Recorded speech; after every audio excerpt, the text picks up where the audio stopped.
Welcome to the Dr. John Andrew Morrow Polymath Podcast, where we educate, enlighten, and inspire. If you like our content, please, by all means, subscribe. Was W.D. Farad, the founder of the Nation of Islam, alive in the 1940s, 50s, and 60s? On May 19, 1942, the FBI received information from its office in Milwaukee that W.D. Farad was hiding in Elijah Muhammad's home at 6026 Vernon Street in Chicago, Illinois. The FBI file reads, Milwaukee Teletype on May 19, 1942, reflect that the records at the temple in Milwaukee reflect that W.D. Farad was reported to be Allah of Islam, and all probability could be located at 6026 Vernon Street, Chicago, Illinois. If W.D. Farad had been at Elijah Muhammad's home in May 1942, hiding in a closet perhaps, he was long gone by July 1942, at which time sources reported that he was the head of the Japanese army. Considering his deep ties to Japanese operatives and his associations with white supremacists and Nazis, it is not beyond belief that W.D. Farad joined the Axis powers of Germany, Italy, and Japan. Research needs to be completed in Germany and Japan. Relying on information it received from the FBI in 1959, the New York-Chicago Crusader claimed that W.D. Farad was a Nazi agent who had worked for Hitler in World War II. While conducting research on Wallace Max Ford, I came across his obituary, which provides an important hint. It indicates that W.D. Farad was alive in August 1942. Obituaries are prepared by next of kin at times with the help of the funeral parlor. It is Hazel Barton, the mother of Wallace Max Ford, who would have composed it. If she had knowledge of W.D. Farad's death, she would have indicated so. As far as she was concerned, W.D. Farad was alive. It is possible that she knew this for certain. And considering her criminal background, this is not information she would have disclosed to the FBI. In fact, she would have blurred his tracks, sending the FBI on a wild goose chase to New Zealand.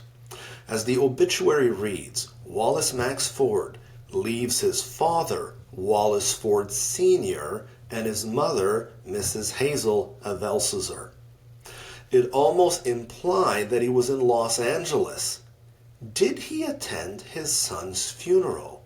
Let's read the obituary. Wallace M. Ford.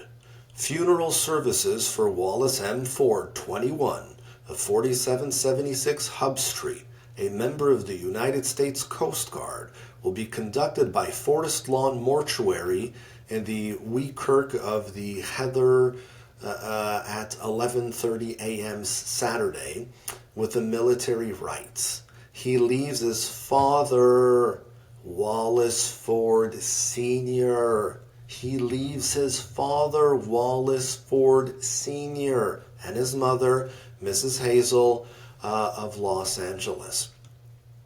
According to FBI informants, W.D. Farad reportedly appeared sporadically in various locations over the following decades, including a sighting which featured interaction and feats of magic, which took place at the Temple of Islam in Harlem in the 60s. As far as the FBI was concerned, W.D. Farad was still believed to be alive in 1955. This is what the FBI file says. October 1950, U.S. 1951, Muslim Cult of Islam Temple, New York City. August 1955, Mecca. 1955, alive. Whereabouts unknown. Alive in 1955.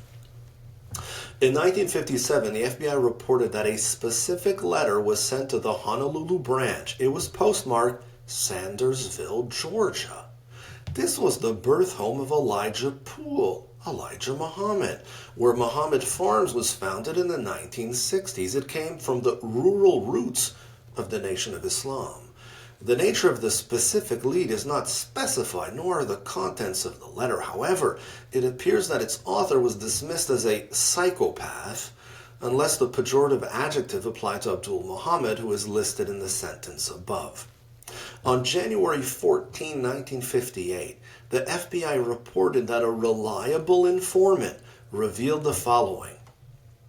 On January 4, 1958, an individual from Detroit, Michigan, contacted Clara Muhammad, the wife of Elijah. He stated that he is an artist and the person who drew the picture with the jewels and of Brother Elijah about 10 years ago. He stated, "I am a good Muslim, and I have had a whole lot of torment the last few days, and something is trying to kill me, to keep me from helping him, and told me that I am supposed to help the temple raise him up because I am a good Muslim, and I get messages from W.D. Muhammad," namely W.D. Farad. Once again, it would seem the lead was dismissed by the FBI on grounds that the individual was a psychopath. However, since the beliefs of the Nation of Islam were viewed as crazy, many of its leaders and followers were deemed to be insane, unstable, or abnormal. W.D. Farad, Yugan Ali, Robert Harris, Abdul Muhammad, and others. If any of these leads are reliable, it would appear that W.D. Farad, even if he established a base of operations in Mexico, continued to do as he had always done, namely to wander the wilderness of North America like St. George or Al-Khidr, while shifting his skin like a chameleon. Most interesting of all is the report from Peter Goldman, the journalist, which appears in The Death and Life of Malcolm X. According to the author, Benjamin Goodman Kareem told me that a light-skinned Eastern-looking stranger who called himself the Master appeared among the brothers in Harlem in 1963, during Malcolm's last months in the Nation of Islam, and stayed until 1965. After Malcolm's death, according to Goodman, the stranger would work difficult mathematical problems at computer speed, could narrate history as if he had lived it, could speak not only English but Spanish, Chinese, Swahili, and other languages fluently and accentlessly, could shatter objects at a touch, could flick cigarette tobacco into the air and cause it to ignite spontaneously. The Master, Goodman said, made the brothers edgy. Some even suspected he was a CIA agent, but none of them ever asked him who he was. I asked if they had thought the Master might have been Mr. Farad returned to the wilderness. Goodman did not answer directly.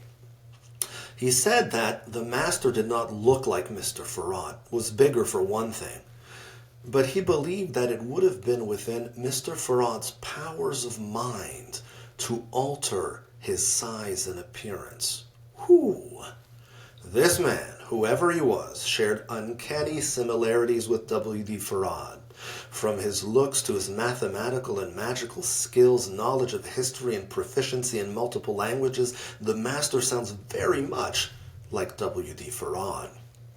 He could have learned to speak Spanish while living with Carmen Trevino or living in Mexico. He could have learned Mandarin or Cantonese in the vibrant Chinese communities in San Francisco and Los Angeles.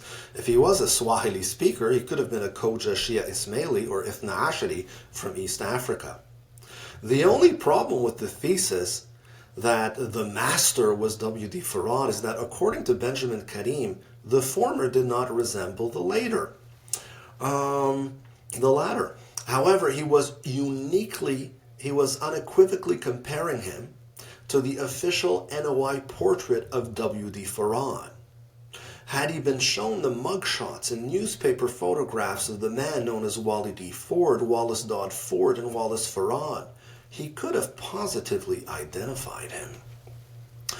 If a person posing as W.D. Farad did indeed surface in New York between 1963 and 1965, in the years preceding the death of Malcolm X, and hastily disappeared right after, a horrifying possibility presents itself, namely that this Master Farad Muhammad was an intelligence operative who was activated to help orchestrate and oversee the assassination of Al-Hajj Malik al-Shabazz. If the person was W.D. Farad, who was possibly born in 1877, 1891, or 1893, he would have been 72, 74, or 88 in 1965. However, he had not aged. If we even contemplate the possibility that W.D. Farad was still alive and active in 1965 and was not subject to the laws of aging, we leave the rational world and enter the realm of the supernatural. As far as Elijah Muhammad and the Nation of Islam would be concerned, this would be proof positive that W.D. Farad was indeed God in person. For others, it could mean that he was the devil in the flesh.